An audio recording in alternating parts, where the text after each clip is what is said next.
લક્ષ્ય ન્યૂઝ, એક નજર, એક લક્ષ્ય. રાધનપુર સુરભી ગૌશાળામાં લક્ષ્મી પ્રવેશદ્વારનું ભવ્ય લોકાર્પણ કરવામાં આવ્યું.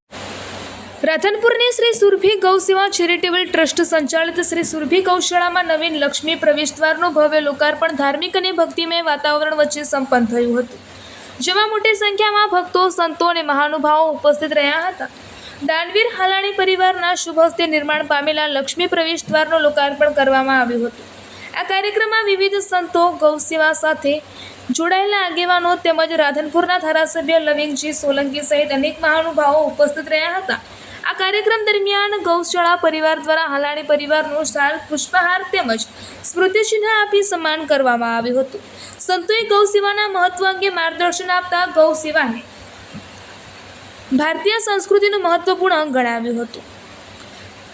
પ્રસાદ અને ભોજનની વ્યવસ્થા સાથે યોજાયેલા આ કાર્યક્રમમાં જય ગૌ માતાના જયઘોષથી સમગ્ર વાતાવરણ ગુંજી ઉઠ્યું હતું.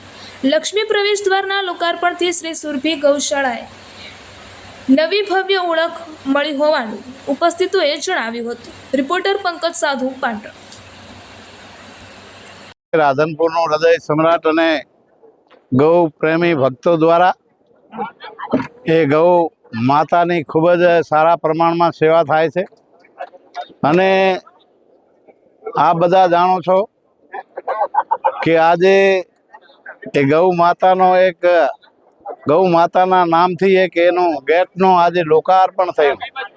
એ આમ તો જેમને ખૂબ જ પરમાત્માએ ધન આપેલું છે, પણ એ ધનને સતમાર્ગે ઉપયોગ કરીને એમની માતુશ્રીના નામે, લક્ષ્મીબાના નામે એ ભવ્યથી અતિ ભવ્ય ગેટ બનાવ્યો છે તુષારભાઈ હાલાણી અને એમના પરિવારે. ખરેખર કાયમના માટે એ ગૌ માતા માટે જે દાન આપે છે એ ખૂબ જ આનંદની વાત છે. એનું આજે લોકાર્પણમાં એ સંત શ્રી ગોતરકા ગાદીના એ નિજાનંદ બાપુ પણ પધાર્યા.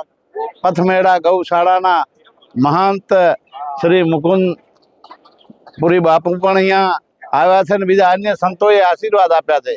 કારણ કે આવા શુભ કાર્યમાં દરેક સંતો આવીને આશીર્વાદ આપે છે અને આ જે દાતાઓ છે એને પરમાત્મા અને ગૌ ગાયત્રી માતાના આશીર્વાદ મળી રહે અને જેથી કરીને આ પરિવાર છે એ ખરેખર એક જ ખૂબ ગૌ માતાની સેવા કરે છે. હું પણ એમને હૃદયથી શુભકામના આપું છું કે આવા શુભ કાર્ય કરતા રહે. કારણ કે દાન આપેલો રહ્યો એ ક્યારેય એળે જતો નથી. પુરુષાર્થ કરેલો રહ્યો એ બીજું બધું આ પડ્યું રહે છે, પણ જે ગૌદાન આપેલું રહ્યું એ કાયમ સદૈવના માટે સાથે આવે છે અને એ આપણું ભવિષ્યનો ભાથો બને છે. બોલો ગૌ માતા કી જય. બ્રહ્મચારી મુકુંદ પ્રકાશ.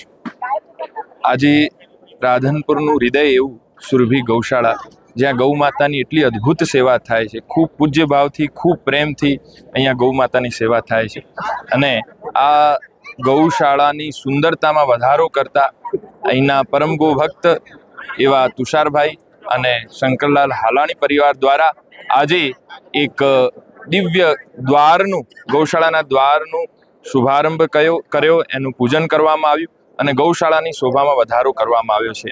અને સમાજ માટે આ એક પ્રેરણાનો પ્રસંગ બન્યો છે કે અવારનવાર આ પ્રકારે આ પરિવાર દ્વારા ગૌ માતાની સેવામાં નિરંતરતા રહે છે અને ખૂબ આનંદથી બધા સંતો અહીંયા પધાર્યા, ગૌ ભક્તો પધાર્યા અને એક અદ્ભુત ઉત્સવ સુરભી ગૌશાળામાં થયો. જય ગૌ માતા, જય ગૌ. સુરભી ગૌશાળા જે રાધનપુર પંથકમાં ગૌ આંદોલનનું ખૂબ મોટું કેન્દ્ર છે, એમાં આજે એક નવું સેવાનું છોગું ઉમેરાયું છે અને એ છે લક્ષ્મી પ્રવેશ દ્વાર.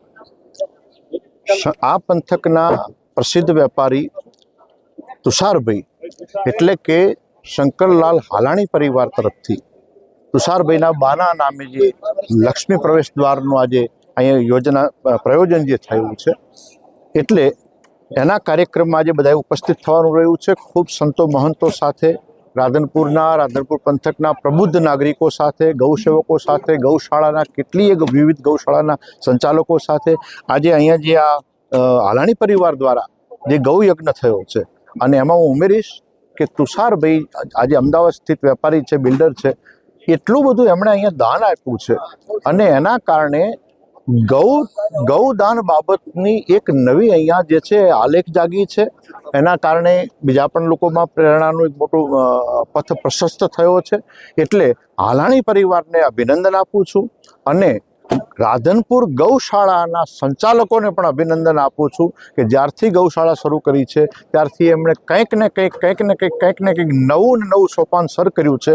અને આજે આ બધું જે ગૌદર્શન જોઈએ છે એ ગૌદર્શન જોઈને ધન્યતા અનુભવીએ છીએ કે આટલા આધુનિક યુગમાં પણ અને ખાસ કરીને નવું જનરેશન જે આવ્યું છે એમના વચ્ચે પણ ગૌયજ્ઞને એની આહુતિઓ આપવા માટે અહીંની ગૌશાળાએ કંઈ પાછું વળી જોયું નથી. બધા જ દાતાઓને ખૂબ શુભાશીષ પાઠવીએ છીએ અને વિશેષ શુભાશીષ પાઠવીએ છીએ સુરભી ગૌશાળાના સંચાલકોને અને એના દાતા એવા તુષારભાઈ અને શંકરલાલ હાલાણી પરિવાર. ધન્યવાદ.